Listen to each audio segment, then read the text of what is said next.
국내 코로나19 신규 확진자가 나흘 연속 700명대를 기록하고 있습니다. 또다시 4차 대유행 우려가 나오는 가운데 백신 수급 상황은 어떤지 전문가 모시고 자세한 얘기 나눠보도록 하겠습니다. 천은미 이대 목동병원 호흡기내과 교수, 이현종 문화일보 논설위원, 박창환 장한대 교수 나오셨습니다. 어서 오세요. 네, 어서 오십시오. 4차 대유행, 우리 심각하게 번지지 않고 코로나19가 잘 잡혀야 할 텐데 오늘 지금 백신 수급 현황 그리고 앞으로 어떻게 흘러갈 건지 종합적으로 짚어보도록 하겠습니다. 그리고 전가 이슈까지 짚어볼 텐데요. 먼저 청 교수님, 최근 들어서 700명대, 800명대 계속 왔다 갔다 하는데 국민들의 불안감은 커지고 있어요. 왜냐하면 자칫 잘못하면 1000명은 금방 넘어가지 않겠습니까? 지금의 흐름 어떻게 보고 계시나요? 네. 아직 3차 유행이 끝나지 않은 상태에서 이 다중 이용 시설의 이용이 늘고 또 이동량이 늘고 이러면서 4차 유행이 이미 시작이 된 상태고요. 지금 추세를 보시면 매주 100명씩 증가를 하고 있습니다. 그리고 무증상 감염자가 최근에 더 한 40% 이상, 거의 50% 이상을 나오고 있고 또 뭐 감염 재생산 지수도 계속 1을 넘고 있고요. 또 양성률도 한 1.78 정도로 지속적으로 증가하기 때문에 모든 이런 지표가 매우 안 좋고, 하지만 국민들은 이제 너무 좀 지쳐 있어요. 그러다 보니까 경각심도 많이 떨어져 있고 정부 입장에서는 거리 두기를 상향하기는 너무 어려운 상태고 여러 가지가 지금 어려운 상태이기 때문에 국민들 개개인이 우리가 초반의 마음으로 다시 경각심을 높이는 것이 지금은 가장 좋은 방법이고, 또 그 대신에 정부에서는 초기에 진료를 해주고 초기 진단, 초기 치료 쪽으로 백신 수급이 원활히 될 때까지는 방역 지침을 새로이 바꾸는 것이 필요하다고 생각합니다. 이게 이제 1000명 거의 턱밑에 지금 다가왔잖아요. 1000명이 넘어가면 또 국민들이 많이 불안해할 텐데 이 넘어갈 가능성은 지금 현재로서는 교수님이 보시기에는 어떻습니까?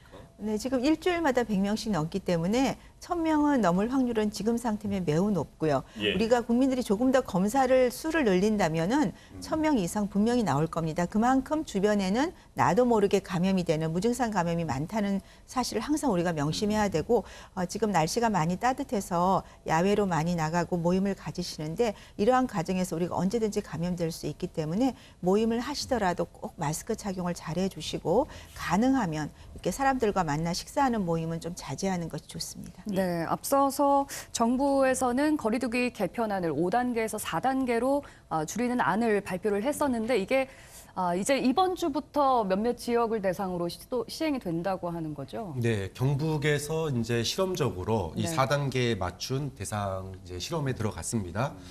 1, 2단계, 2단계부터, 그러니까 1단계는 제한이 없고 네. 2단계에서는 8명까지 이제 한 모임에 참석할 수 있는 범위를 정했고요. 3단계, 4단계가 되면은 기존처럼 이제 4명까지 가능한 걸로 이렇게 돼 있습니다. 네. 그럼 마지막 4단계가 되면은 6시, 오후 6시 이후에는 2명까지만 이렇게 같은 자리에 앉을 수 있도록 이렇게 조정이 되는 건데, 네. 근데 이제 앞서 말씀하신 것처럼 이 사회적 거리두기에 대한 이 기간이 상당히 오랫동안 우리가 이어져 왔고, 그런 상태에서 다시 이제 확진자가 늘어나는 상황인데 네. 이 사회적 거리두기를 갖다가 사실 유지해야 된다는 건 당위성에 대해서는 누구나 다 공감을 해요. 네. 근데 이제 현실적으로 좀 뭐라 그럴까요? 좀 지친다고 그럴까요? 이런 부분들이 있어요. 그러니까 어떻게 하면 지치지 않고 이 사회적 거리두기가 잘 유지될 수 있도록 할까? 네. 이런 면에 있어서 그동안 사회적 거리두기가 20몇 차례 개편이 되어 왔었거든요. 그러니까 사회적 거리두기 개편만이 문제가 아니라 네. 그 동력을 살려야 되는데, 좀 그렇다면 좀 새로운 접근법도 필요하지 않느냐. 예를 들어 지금 이제 우리가 지난 봄에 기억하듯이 서울 지역 같은 경우에 무료 선별 야외 검사소 같은 경우 많이 설치했지 않습니까? 네네. 그러면 뭐 1가족 1인 검사받기 운동이라든지 좀 이런 식으로 무증상 감염자를 갖다가 빨리 좀 선별을 내고 주변에서 어떤 가족에서 이런 거 했더니 나왔다더라 그러면은 우리도 가서 좀 검사 받아보자. 네. 이렇게 좀 적극적인 선별 검사를 갖다가 받을 수 있는 자발적 검사, 그리고 그를 통한 사회적 거리두기의 경각심 유지, 네. 이런 부분들도 좀 같이 고민해서 좀 나왔으면 좋겠다라고 하는 생각이 듭니다. 네, 지자체별로 좀 거리두기가 조금씩 다른데요. 이현종 위원님, 오세훈 서울시장도 서울시장에 당선되자마자 뭐 서울형 거리두기를 만들겠다 또 이렇게 그렇죠. 얘기를 하지 않았습니까? 우려되는 점은 없을까요? 그러니까 아무래도 이제 우리나라가 뭐 교류가 지역별로 교류가 활성화되다 보니까요. 한 지역에 하는 것이 과연 얼마나 효과가 있을까라는 의문이 솔직히 있습니다. 그러면서 이제 오세훈 시장이 일단 의문을 던진 거죠. 네. 그러니까 뭐냐면 너무나 정부가 그동안 일괄적으로 시행해둔 것을 좀 지역의 상황에 따라서 또 업종에 따라 좀 다양화하고 네. 또 긴급 진단 키트 같은 경우도 이제 도입을 하자 했는데 지금 정부에서 이제 그걸 긍정적으로 검토를 하고 있지 않습니까? 네. 아까 총 교수님 이야기했지만 지금 이 워낙 오래되다 보니까 다들 피로감이 좀 있는 것 같아요. 그러면서 본다면 좀 더 현실적인 부분들이 좀 각 지역별로 검토되는 것이 저는 타당하다고 봅니다. 네. 거리두기도 거리두기지만 지금으로서 가장 중요한 것 중 하나는 이제 백신 아니겠습니까? 네. 정부가 화이자 백신 2천만 명분을 추가로 도입 체결했다고 밝혔는데요. 백신과 관련한 영상 보시고 대담 계속 이어가 보겠습니다. 오늘 정부는 화이자사와 코로나19 백신 2천만 명분을 추가로 구매하기 위한 계약을 체결하였습니다. 총 3,300만 명이 접종할 수 있는 물량을 확보하였습니다. 하반기에 순차적으로 공급받는 것을 확약받았기 때문에 타국의 계약의 영향이 우리나라 공급하는 데 영향을 미치지 않을 것으로 저희들은 보고 있습니다. 2021년에 우리나라가 확보한 코로나19 백신은 약 1억 명분으로 정확히는 총 1억 9,200만 회분, 즉 9,900만 명분입니다. 11월 집단 면역 달성을 반드시 이루도록 총력을 기울여 나가겠습니다. 자, 천 교수님, 지금 정부 복지부 장관의 브리핑 숫자를 들어보면 일단 이 정도면 뭐 집단 면역 11월 이게 제대로만 들어오면 어느 정도 집단 면역은 되겠다 하는 생각이 들긴 하지만 일단 그 물량이 제대로 들어올 수 있을까 이런 생각이 들거든요. 네, 아마도 그 이유는 이제 초반 2분기에 모더나가 2천만 명 얘기가 있었는데 이게 3분기로 밀리면서 국민들 입장에서 조금 이제 의무심을 가지시는 것 같습니다. 또 최근에 우리가 많이 사용한 중에 아스트라제네카가 희귀혈전이나 좀 심각한 부작용 때문에 많은 국민들이 좀 꺼려하면서 접종률이 네. 떨어지고 있고 이러한 점이 복합적으로 작용을 한 것 같고요. 우리가 2분기가 되면 사실 이제 7월 정도가 되면 미국이나 유럽은 상당 부분이 백신 수급이 끝날 겁니다. 예. 네. 3분기가 되면 이제 미국은 이제 추가 백신 접종을 고려하고 있지만 추가 백신은 아마도 하반기가 아닌 내년 정도에 아마 시행이 될 거기 때문에 저는 개인적으로 초반부터 3분기부터 우리나라 국민들이 하루에 100만 명씩만 접종을 하면 한 달이면 접종이 끝낼 수 있다고 말씀을 드렸어요. 그렇다면 네. 수급 자체는 아마 원활하게 될 것이다 이렇게 예상하고 계세요. 네, 3, 4분기가 되면 이번 연말까지는 저는 분명히 들어올 수 있다고 생각합니다. 네. 근데 미국이나 캐나다 같은 경우, 그러니까 특히 유럽 같은 경우도 요즘 들리는 외신 보도에 따르면 내년, 내후년 물량까지 확보에 나섰다라는 보도들이 나와서요. 그러면 또 그런 와중에 이게 또 화이자가 좀 인기가 많은 백신이잖아요. 네, 그렇습니다. 그러면 또 우리가 수급이 밀리는 게 아닌가 이런 우려도 나오고 있거든요. 그 부분, 그 가능성에 대해서 어떻게 보세요? 그러니까 내년하고 내후년 2023년까지 지금 계약을 했습니다. 유럽은. 그 말은 어차피 내년 내후년 물량이기 때문에 예. 그 전에 올해 물량은 우리가 아마 영향을 크게 받지 않을 거고 그거는 약속이기 때문에 그렇다면 우리가 올해 받기로 한 물량은 정상적으로 원활히 수급이 될 것이다. 네, 그렇게 기대를 하고 있고요. 우리도 지금이라도 우리도 2022년, 2023년에 물량을 구매를 해야 되고 그와 더불어서 우리나라 기술이 좋기 때문에 저는 위탁 생산, 기술 이전에 대한 노력을 정부가 적극적으로 하는 것이 더 필요하다고 생각합니다. 네. 그러면은 지금까지 확보한 백신이 9,900만 명분이거든요. 우리나라 전체 인구로 따지면 한 2배 수치가 되는데 이 정도 물량이면 이제 충분히 확보를 했다 이렇게 볼 수 있을까요? 네, 물량 확보는 충분한데요. 네. 지금 2분기에 접종하고 있는 양이 굉장히 적습니다. 네. 또 그중에 아스트라제네카에 대해서는 접종률이 거의 60% 미만도 있기 때문에 예. 만일에 접종을 하더라도 우리가 2분기에는 원하는 만큼 접종이 떨어질 수 있습니다. 지금 2분기에 좀 적다라는 거는 우리 정부의 계획상 2분기보다는 지금 3분기에 집중적으로 맞추는 계획이 잡혀 있어서 그런 건가요? 네, 그런 것도 있지만 2분기에 목표했던 1,200만 명은 물량도 부족하지만 예. 맞더라도 접종률이 낮기 때문에 1,200만 명을 채우기는 좀 어렵다. 그리고 1,200만 명이 맞더라도 백신 종류에 따라서 예방률이 상당히 달라질 수 있기 때문에 네. 너무 그 수량에 우리가 집착하지 말고 원하시는 분은 맞되 원하지 않는 분들은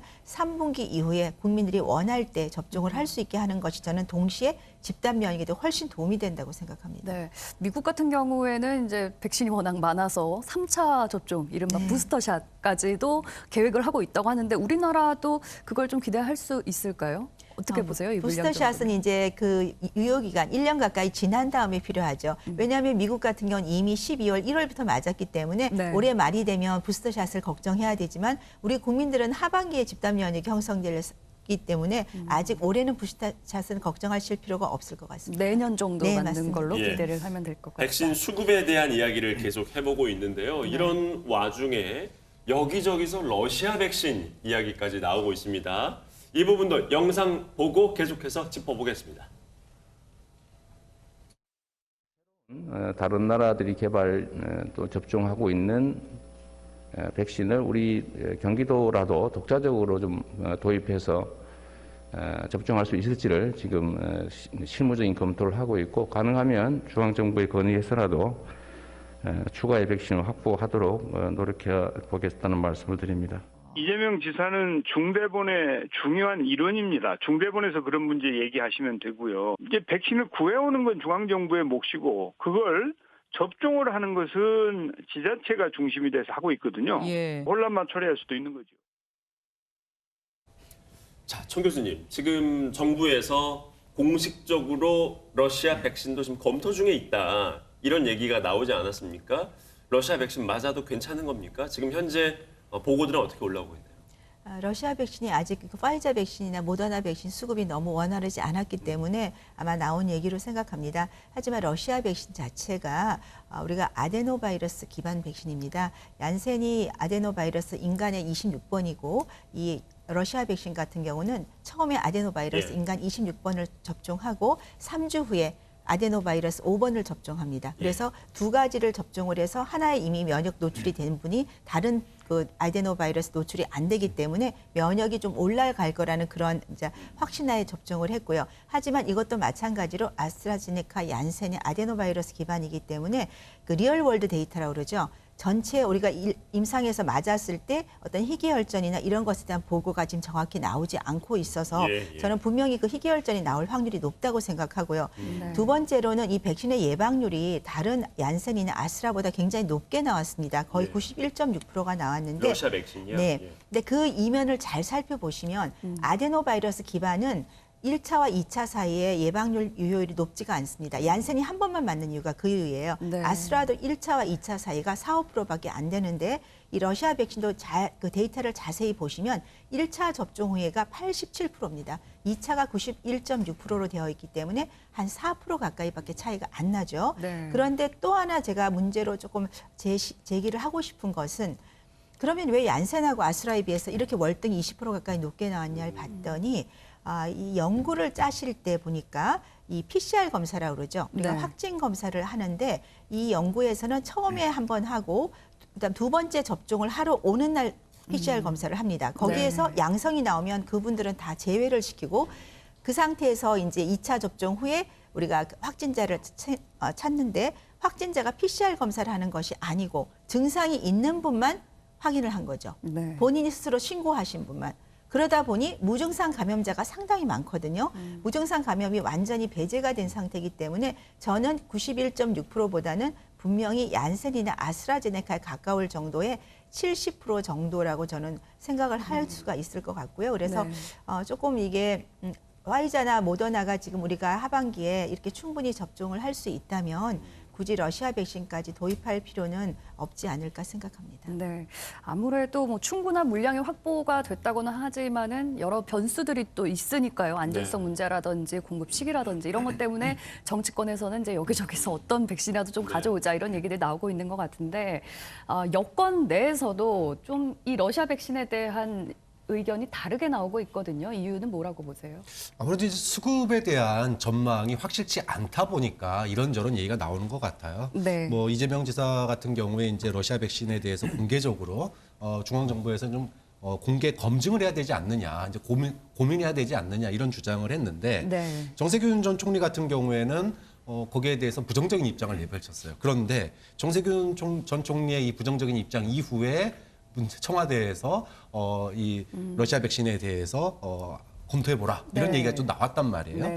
좀 이 측면을 꼭 모르겠습니다. 뭐 대선을 앞둔 견제구다 뭐 이런 얘기들도 있지만 네. 뭐 그런 측면에서 볼 게 아니라 방금 전에도 이제 말씀하셨지만 지금 이제 화이자나 모더나 백신에 대한 선호도가 높은 상황이고 나머지 백신들에 대해서는 선호도가 좀 떨어지는 상황이에요. 자, 그렇게 본다면 우리가 현재 많이 안 들어와 있기 때문에 일단은 확보를 해놓고 모더나나 화이자 같은 경우에는 선택권이 없이 우리가 기다려야 되는 거지만 네. 만약에 나는 기다리기가 좀 그렇다. 지금 빨리 맞고 싶다. 그렇다면은 그런 국민들에게는 선택권을 줄 수 있는 또 하나의 여지가 아니겠느냐. 네. 좀 그런 점에서 본다면 뭐 이재명 지사 말대로 검은 고양이든 흰 고양이든 네. 국민들이 원한다면 전 러시아 백신의 안정성에 문제가 없다면 다른 백신과 비교해서 네. 그렇다면은 충분히 도입해서 국민들에게 선택권을 좀 넓혀주는 것도 하나의 국민들에 대한 백신의 어떤 불안성 또는 걱정 이런 네. 거를 줄여주는 한 방안이 될 수 있기 때문에 좀 머리를 맞대고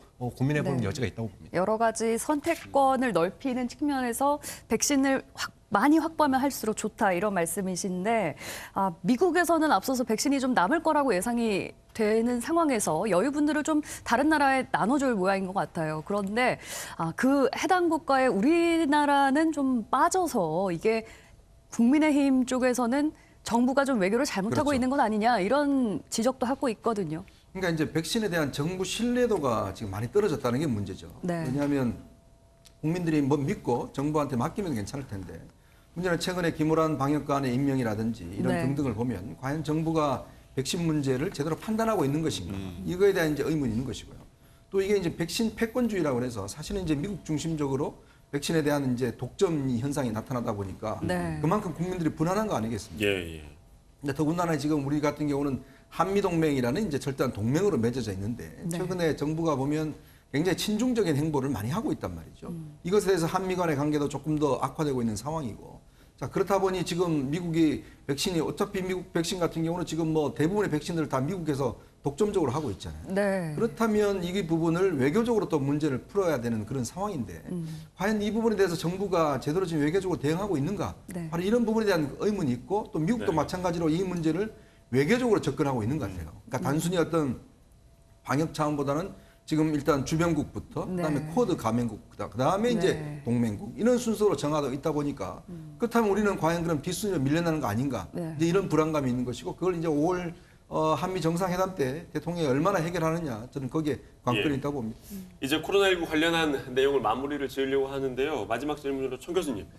일반인들 있잖아요. 그냥 평범한 일반인들 기준으로 했을 때 과연 언제쯤 이제 백신을 맞을 수 있을지 궁금해하는 분들 많을 텐데 대략 예상은 2분기 안에는 좀 힘들까요? 아까 2분기 물량이 좀 적다고 하셨으니까 한 6월 넘어가서 7, 8월쯤으로 예상을 하고 있으면 될까요? 네, 어떻습니까? 원래 원칙적으로도 이제 7, 8월 되면 일반인 접종이 시작할 수 있거든요. 예. 그래서 그때 정도면 저는 물량이 충분히 들어오게 되면 이 사실 해외를 보시면 하루에 100만 명, 미국은 400만 명씩도 맞거든요. 예. 지금 어제도 정부가 발표했지만 화이자 백신도 2주간 우리가 일반 냉동고에 보관이 충분하기 때문에 마트나 이런 일반 의원에서 맞고 있는 예. 거거든요. 그래서 아마 그 상태가 되면 국민들도 충분히 맞을 수 있을 거라고 생각하고요. 너무 걱정하지 마시고 2분기에는 우리가 방역을 잘 지켜야 되는 게 신뢰가 40%를 넘었어요. 네. 미국도 40% 가까이 됐지만 네. 확진자가 늘고 있습니다. 예. 그 말은 70%, 80% 이상의 집단 면역이 동시 형성이 되지 않으면 방역을 소홀히 하는 경우는 다시 확산을 할 수밖에 없기 때문에 예. 어차피 우리는 3분기 이후에 집단 면역을 형성한다 생각하시고 올 여름 오기 전까지의 개인 방역, 특히 마스크 착용, 네. 손위생 철저히 해주시면 지난해와 같이 잘 이겨내실 수 있다고 생각합니다. 일단 네. 물량 확보는 어느 정도 됐으니까요. 네. 정부도 접종에 좀 속도를 내는 게 필요해 보입니다. 오늘 일단 코로나19 관련한 대담은 여기까지 듣겠습니다. 청 교수님 말씀 고맙습니다. 고맙습니다.